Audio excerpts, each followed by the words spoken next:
The weekly sermons of 45th Street Baptist Church are now available as a podcast through Apple Podcasts, Spotify, Google, or wherever you get your podcasts.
you know how powerful this is?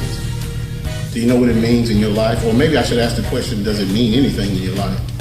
Until you learn how to study it and see what God is saying to you, you'll never really be able to fulfill your purpose. Come on and join us.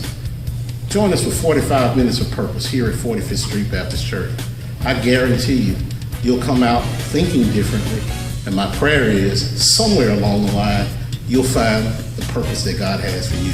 Come on in and join us.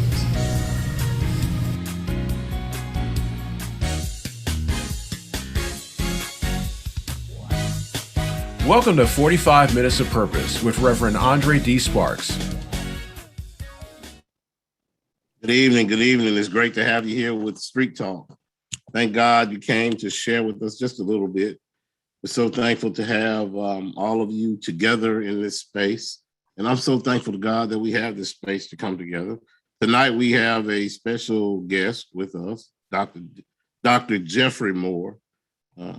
Jeffrey, you go by your initials, though, don't you? Most of the time. No, I go by Jeffrey Moore, Dr. Moore. Okay. Well, I want to tell you, we're glad to have him here to help us start and celebrate what we're calling, we traditionally have Stewardship Month at 45th Street. And this year, we're going to concentrate on wellness. Okay. So glad he's here to talk to us about just some mental health issues. He's perfect for it. Let me give you a little rundown on who we got here because he's a superstar. He's actually a Hall of Famer at the University of Alabama in Birmingham in the counseling department.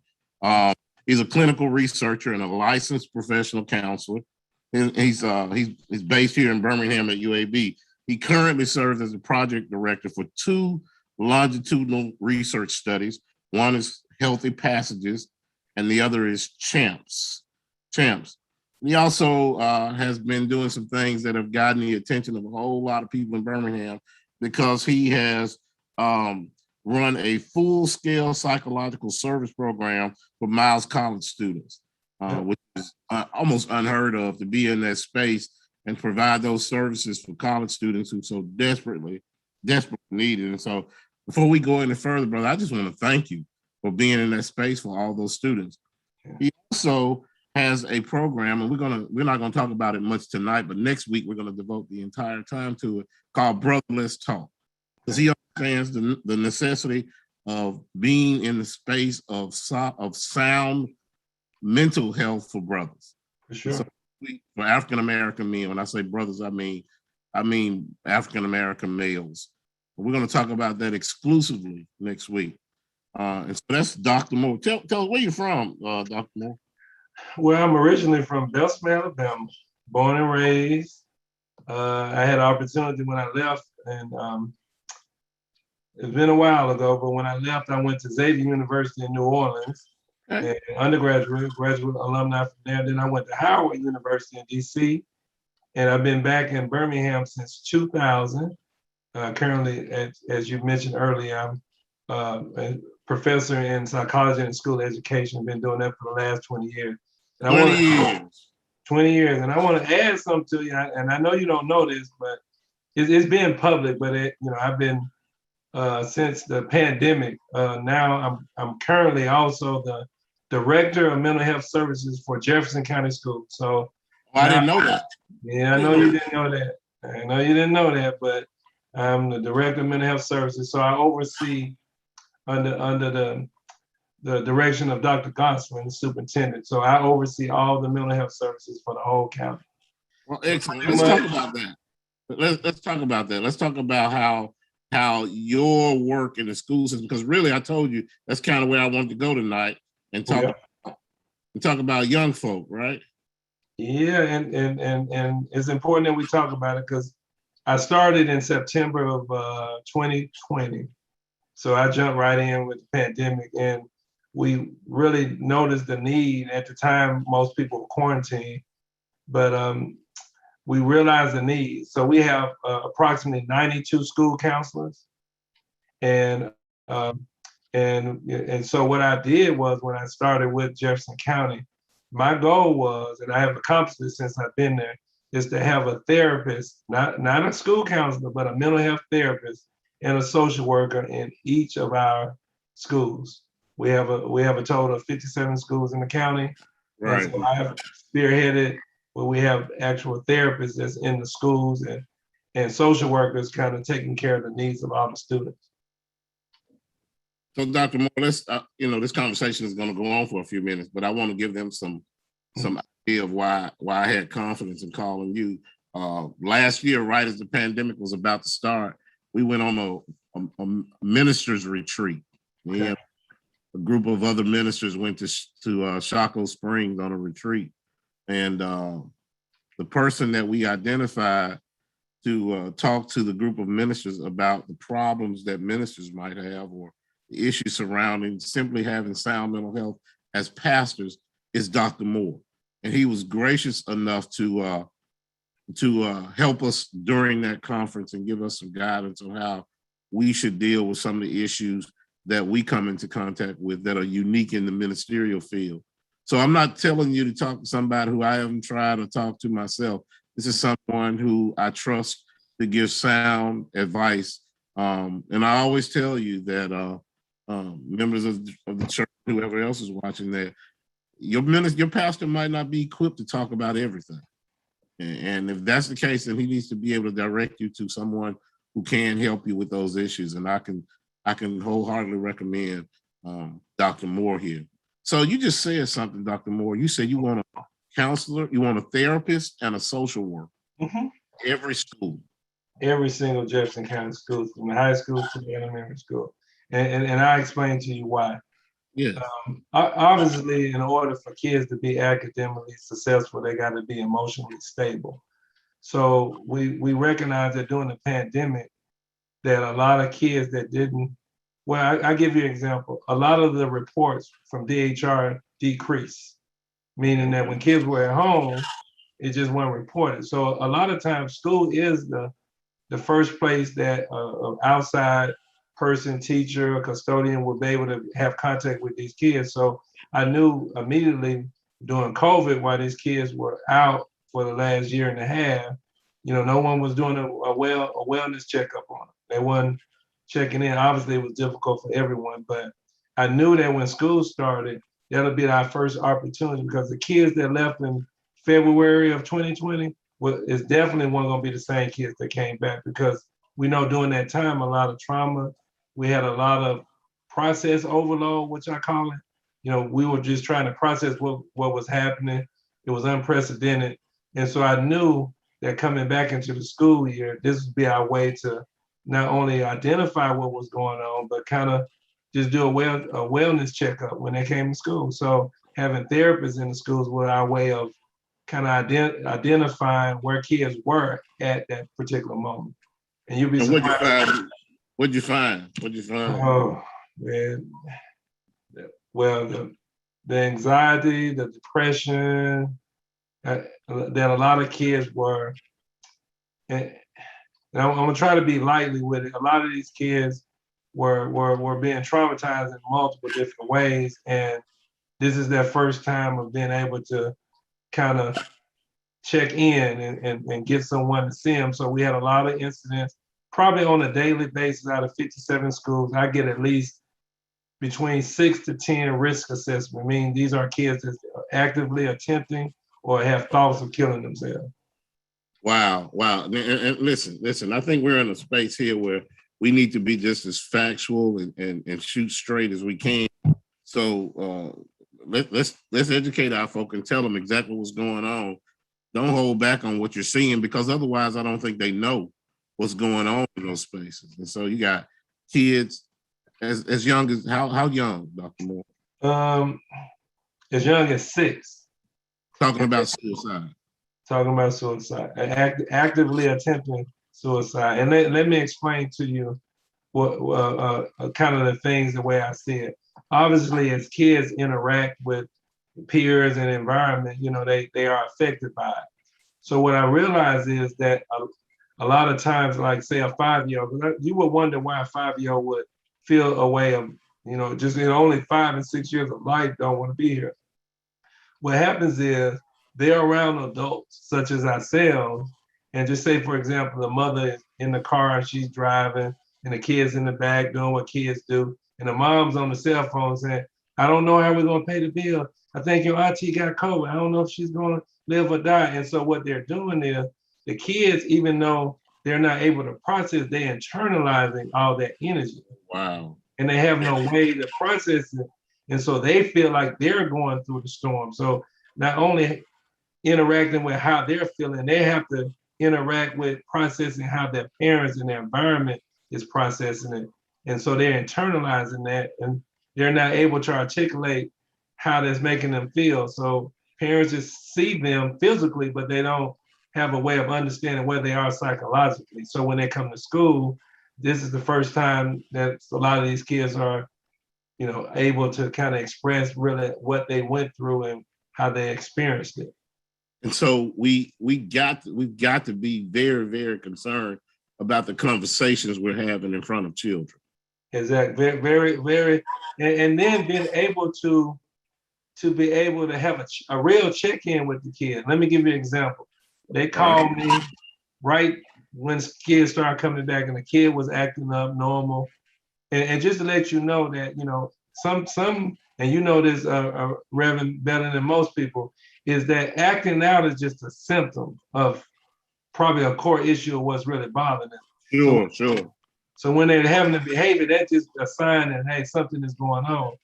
But what happened is I had a young man, and they called me to the school because, I get calls every day and saying, hey, he's upset. He's lunging out at the teachers. He's lunging out at the principal, talking back at the principal. We got him in a contained classroom. We need you to talk to him. Something is obviously wrong with him. And I said, okay, I'll be there. I went there. I went in the room, and he was obviously kind of agitated. I asked him, can he go in the conference room?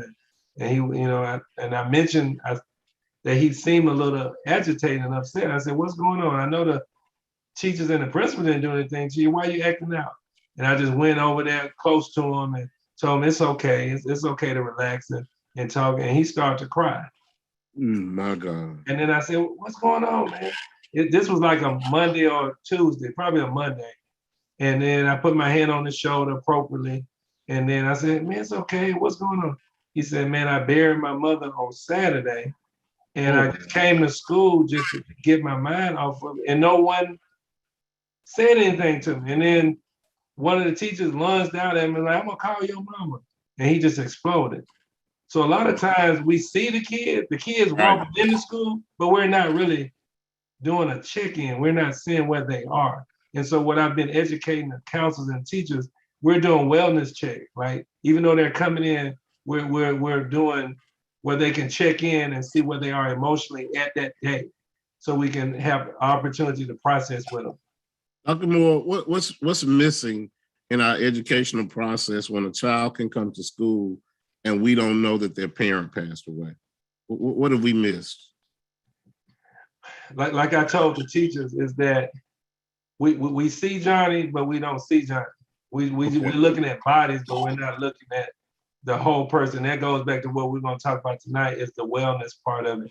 We're looking at the physical part, and we wait until they act out, and we're not doing an emotional check-in because we want to look at their mental wellness. And the only way to do that is I'm sure you had opportunities where people came and asked you, Reverend Sparks, how you doing? You'd be like, I'm doing fine.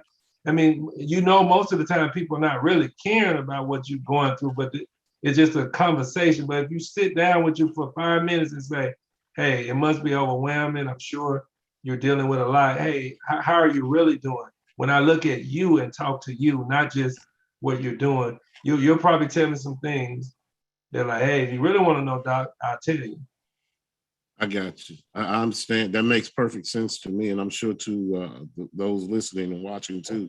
So you got some things you want to present to us tonight. Why don't you go ahead and get started, because I know it's going to be helpful to you. Yeah. I want to talk about just general self-care, because, a lot of times as we're processing certain situations,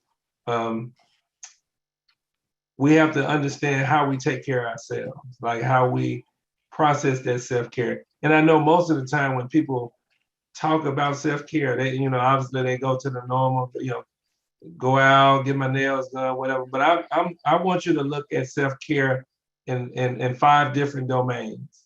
You have what we call our physical self-care, our psychological self-care, which I'm talking about, social self-care. You got your professional self-care, and you got your spiritual self-care. And what I've learned is that I have an assessment that I give people, and I can share it with people here, and I'll try to put it in the Can you chat. kind of tell people what an assessment is if they don't? It's a way to measure where you are at that current moment with your self-care, because most of the time we are doing real well in some areas, and those 5 domains I mentioned: physical self-care, psychological self-care, professional self-care, social self-care, and spiritual self-care. So what we do is it's an assessment that you actually fill out, and you see where you are in those domains. For example, you might be doing well in one area and doing very bad in the other area. So when you identify some of the areas that you need to put more attention to, you literally add different things to your daily regimen in order to accommodate that self-care. And so I want people to kind of look at mental health from a holistic standpoint, not just one area, because it's almost like your mind, body, and soul. And I'm really speaking from the mind perspective, and I want people to understand that the mind is an organ. Your brain is an actual organ, just like a heart, just like a lung, and sometimes it can malfunction. So when you're looking at a wellness perspective, you need to look at the mind, the body, and the soul. So 45th Baptist Church goes directly to the spiritual part of your understanding of what you're dealing with. And the mind is obviously an important part. And then you got the physical part. And without understanding all 3 different domains, you might be doing well in one place, but if your mind and your mental wellness is not together, you're going to be off balance. And if your physical is off and your spiritual and your psychological is together, you're still off balance, because your body is your temple. You need to learn how to process that. And so we would be mistaken to think these are just issues that adults have, because children too can get out of balance, like you just told us.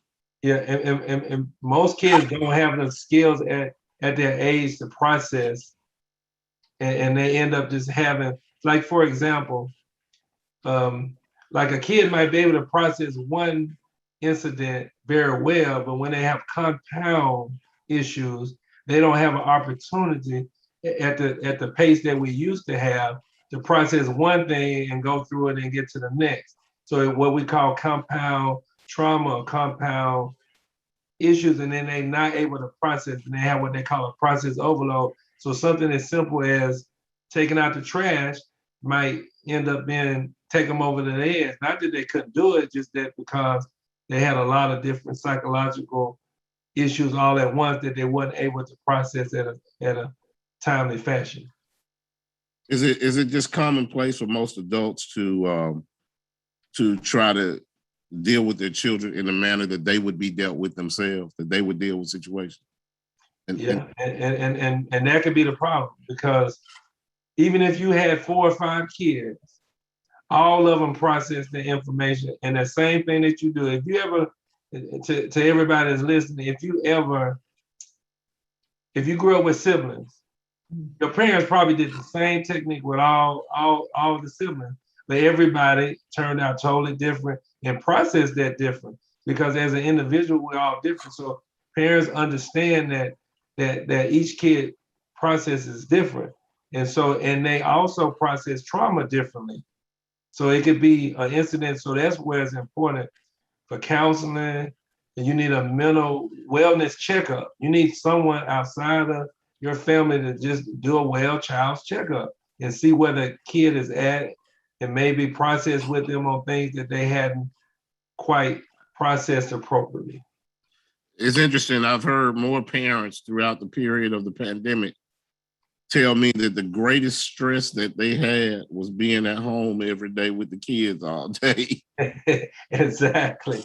Because see, this was the time they couldn't avoid it. They couldn't ship it out to the schools and the teachers and whatever. So they were confronted with it. And in most cases, they didn't have the skills in order to deal with it. They were happy to send these kids back to school because they didn't really know what to do with them when they were there, and psychologically they were isolated for a while, and that's another level of trauma maybe they had to deal with.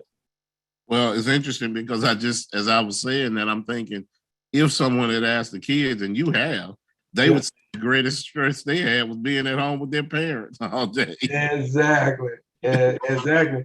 And a lot of relationships was tested during this time. It was like a emotional reset. Some people, because you were forced to interact with some people if you were in the house with them or interact with people differently. And so you learn a lot about yourself during that process. Well, I want to stop talking so you can go through your process, because we got some questions that have been coming in, and I want to make sure we can get to them before we go through. So we get you too much off track. Okay. No, so just back to the self-care situation. And if you notice in the chat, they probably put some of those things. So the assessment just allows you to see where you are at this current moment. I suggest that you do it's a self-care assessment. So it's really just for you to see where you are at this moment and see what areas in your self-care that you need to improve on. And since they have 5 different domains, I think it's important for everyone that's listening is to kind of be able to process that on a regular basis, because as more information and more things happen to us, we need to have the appropriate mechanism where we can use in order to do the assessment to see where we are at this current moment. And I think it's good for people to do it with their loved ones, because that is an easier way to open up dialogue for the discussion that needs to be had that you might not know you need to have. And I'm sure you heard this before. It's like you might be with someone for years and not really know what they're going through, because everybody's going through something. And it's just a matter of being able to be in a point or be around people who can kind of, if you need someone to talk to or tap into, you have that support. So that's pretty much what the self-care assessment is and how you utilize it. Is there a self-care assessment that you can give to us that we can with our congregation that they can? Yeah, I'm gonna see if I can post it. Let me see if I can. Yeah, I try to post it.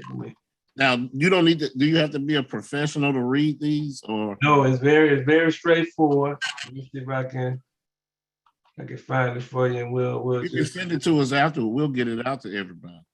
Okay. Hold on. I just sent it. And okay. So if you're able to post it, you kind of see. But I won't. And this is a gift, Reverend. And I explain to you, everybody who's listening, just download. I just sent it in the chat. So if we can share it, that'll be fine.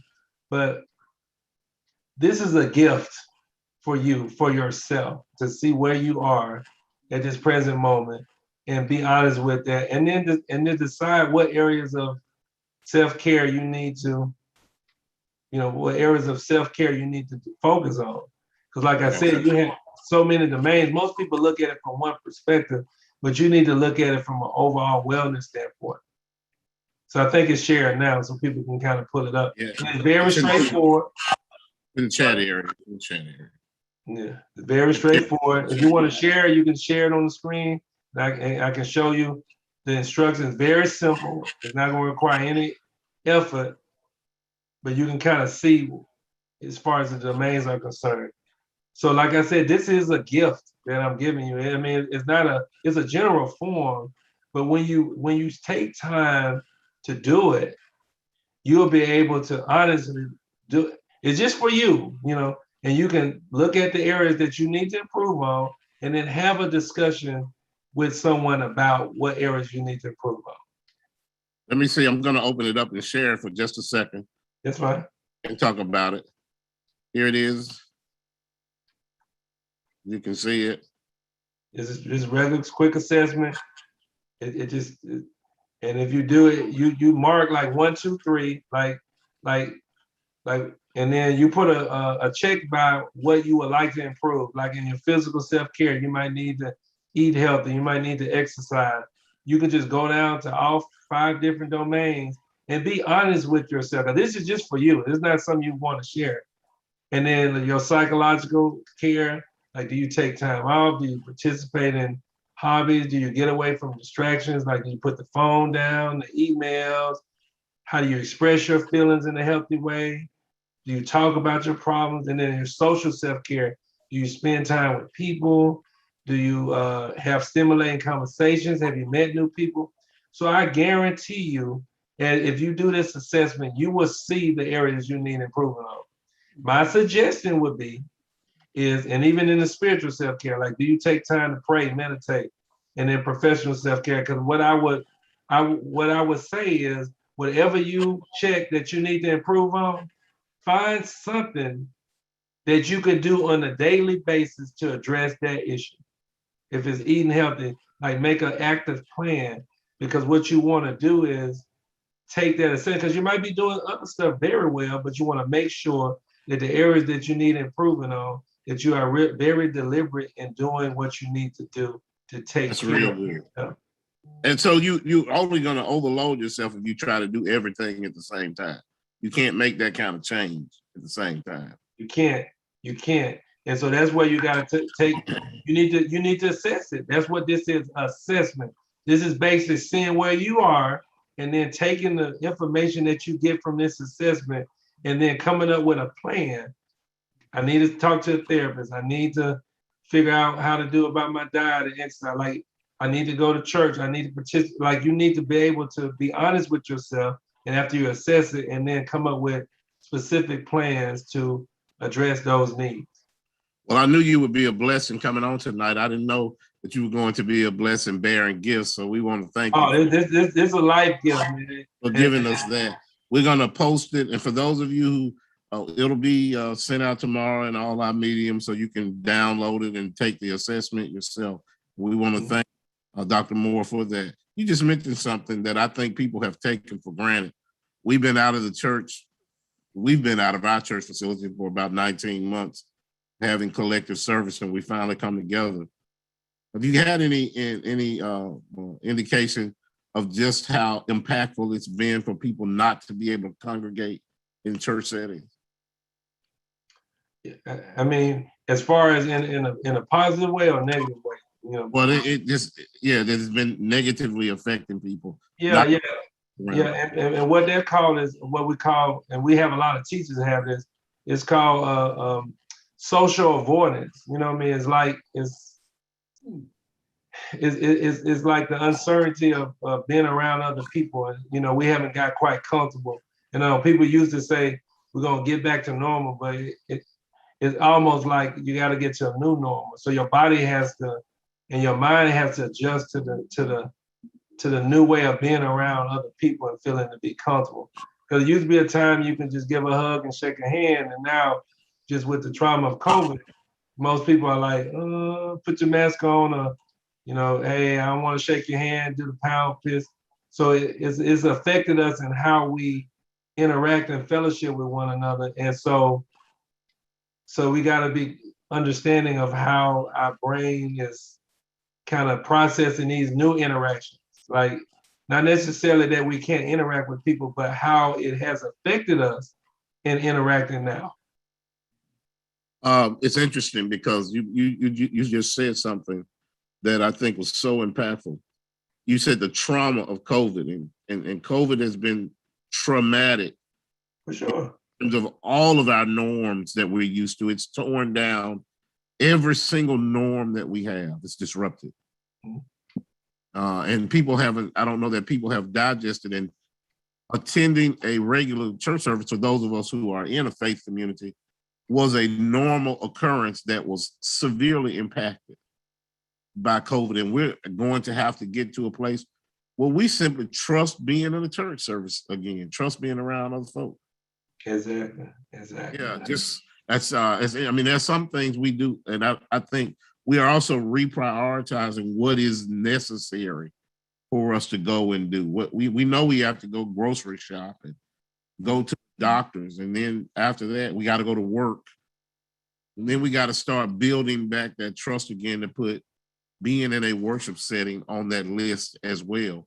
Because I know some people whose lives are stronger and richer because they're in fellowship on a regular basis, and some who struggle mightily because we have not been able to get together. Can I ask you some of these questions that people have been sending? Yeah, go ahead. Okay. One questioner says, we hear the term mental health days all the time. Yeah. That's something that young children need to be doing, taking mental health days from school. Oh yeah, most definitely. And I speak to the kids, I speak to the principal, I speak to the teachers, and if a kid needs an emotional moment break or whatever, we actually put in right now. I have them to put in their IEP certain breaks that they need in order to maintain their emotional wellness. And after I do assessment, and based on either attempt or some acting out, and I kind of see what they need, and I incorporate just the mental, like, hey, when you're feeling this way, just walk down to the library, go in their office, everybody knows it, get a minute, get yourself together, and then and go and check in with the principal or the school counselor. If you feel well enough, come back to school.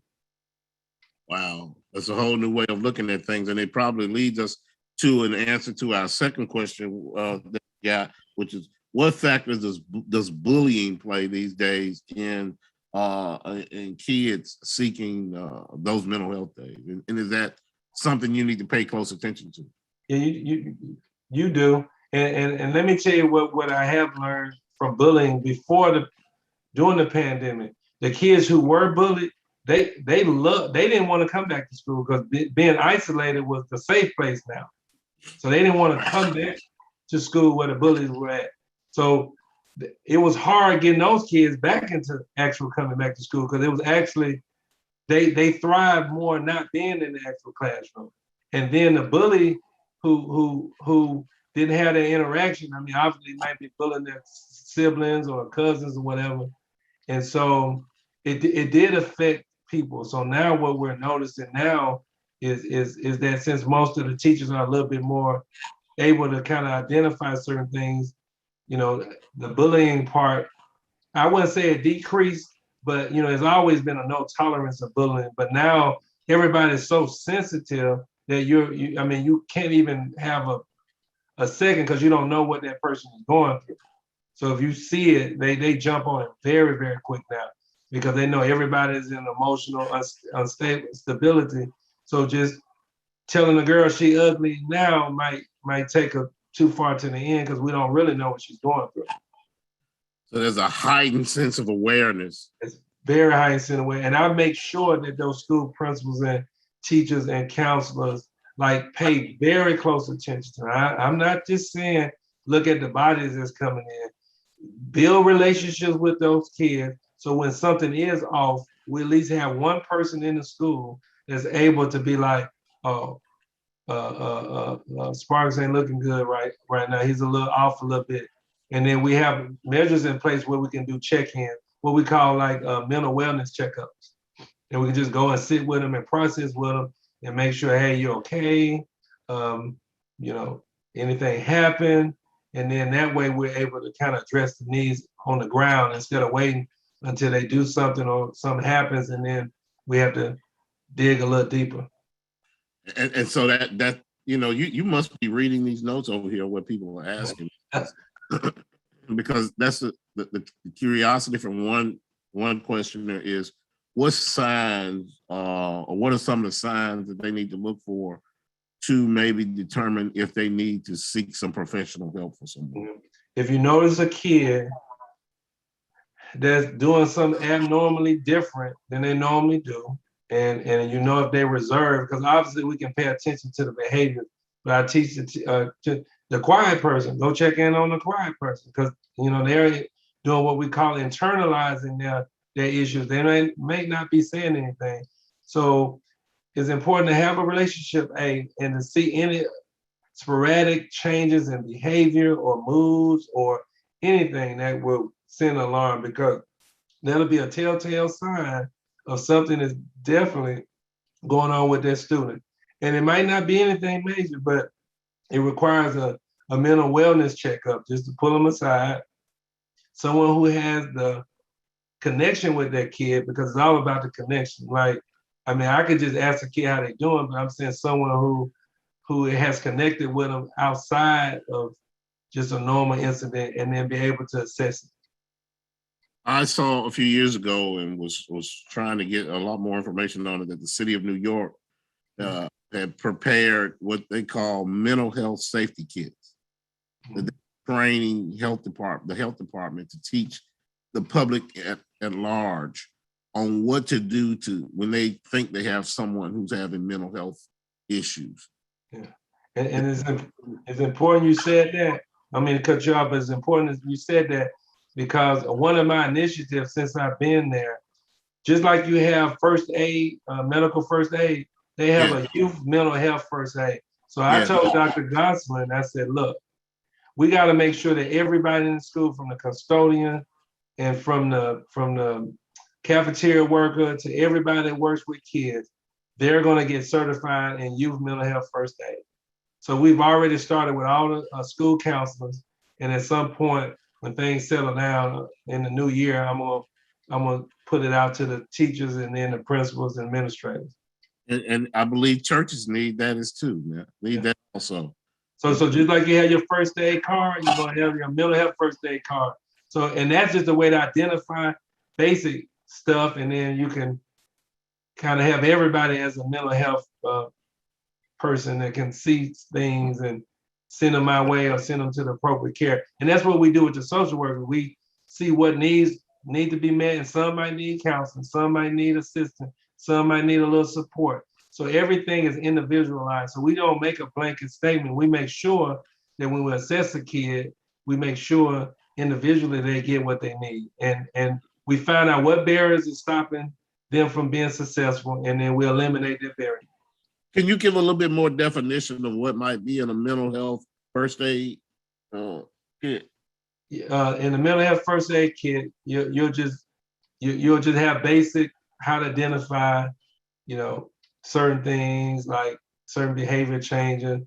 What is mental health? What is the difference with mental health and mental illness? That's two different things. And just like certain kinds of things to look forward to, like sweating, eye contact. And so, but in that kit, when you identify what it is, what's important is to know what to do. So it's almost like with the first aid, when someone is a cardiac arrest. I mean, so a mental health first aid kit tells you exactly what to do. Report it, go to the school counselor, talk to the mom. So not only do you identify by looking at it, you also have in your 2 steps in what you need to do in order to help that kid. And even that's why it ends up in my department, because, when a teacher identifies it, then we come in and we kind of step in and get consents, and then we're able to see what the kids are, and then we determine what they need from that point. I am. This is an aside, but I'm serious. I'm interested in taking that same concept and putting it into our congregations. And so I'm telling you, I'm volunteering. I don't know if what you have can transfer to a church congregation. It definitely can. We definitely can educate a group of people, and we can just train them on mental health first aid. How does a person pick a counselor or a therapist if they think they need to go see one? So that's a tricky situation. Obviously, you want to feel comfortable with that therapist. Some people prefer culturally competent therapists, and then you when you picking a therapist, you need to ask them specific questions. You need to ask them, what modalities of treatment do they use? What are their way of looking at things? Because not every modality works well with you. Some people might need a reality therapist, someone to say, hey, let me be weird with you. Some people might need what we call cognitive behavior therapy, someone that's going to kind of deal with how they're processing it, because maybe they have faulty cognition, maybe they have faulty patterns and then maybe they had compound trauma. So you want maybe have a therapist that deals and train with trauma focused therapy. You know, obviously 90% of the stuff that we see may be stemming from trauma, but then you also might have some substance abuse issues. So you want to have a culturally competent therapist, but you want to have one that's skilled. And I'll be honest with you, there's a lot of therapists, but not all therapists are the same. I mean, meaning that they might have the same training, but you want to have a therapist that can interact with you and process with you and be able to do treatment at a very high level. So you can be able to kind of have the tools you need to help you get out of the space that you're in. And I know we're bringing this to a close, but what you're saying when you say a culturally competent therapist is somebody that look like you or that understands your, maybe if they don't look like you, they understand your culture because of this.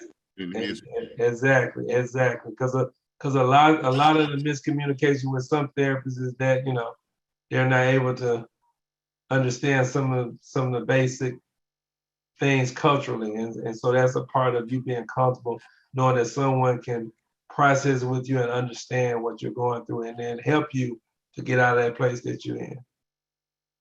Wow, this has been so rich and so quick, honestly. It don't have to be that. I gave you a gift, and when I tell you it's a gift, you know, obviously, you know, the touchy-feely stuff, that's what I do, but a lot of people run from that. But I would encourage anybody who listens, like, taking care of yourself is the most important part of your journey while you're on this planet. And you are all on a beautiful journey. And sometimes it gets complicated, sometimes. But what I do know for sure is that you're going to be with you for the rest of your life. So anything that you get mentally to help yourself is for you, because you're going to be there. People come, people go, things happen. But for sure, you're going to be with you for the rest of your life. So sit on that for a minute. And if I ask you if you would have tools to have a better quality of life during this journey, would you want it? Would you want better relationship with people? Would you want to deal with some of the trauma and have some healing process during this journey to make it better and blissful the way God intended you to have it? Would you want that peace? And that's what counseling, therapy, and healing looks like from a psychological standpoint. What a blessing you are to our community, and you've been a blessing to all of our folks tonight. Can we do Brother Let's Talk next week? Talk specifically. Sure. So we'll meet right back here in this space. Okay. At 6:30 to talk to Dr. Moore. Grab your brothers, your husband, your sons, nephews, all the men, and we're going to talk about issues that are unique to African American men, a topic that needs to be discussed. We look forward to seeing you. Thank you so much, Dr. Moore, for being with us tonight. Pleasure. Thank you, everyone. It's a pleasure. Appreciate it. God bless you. Take care.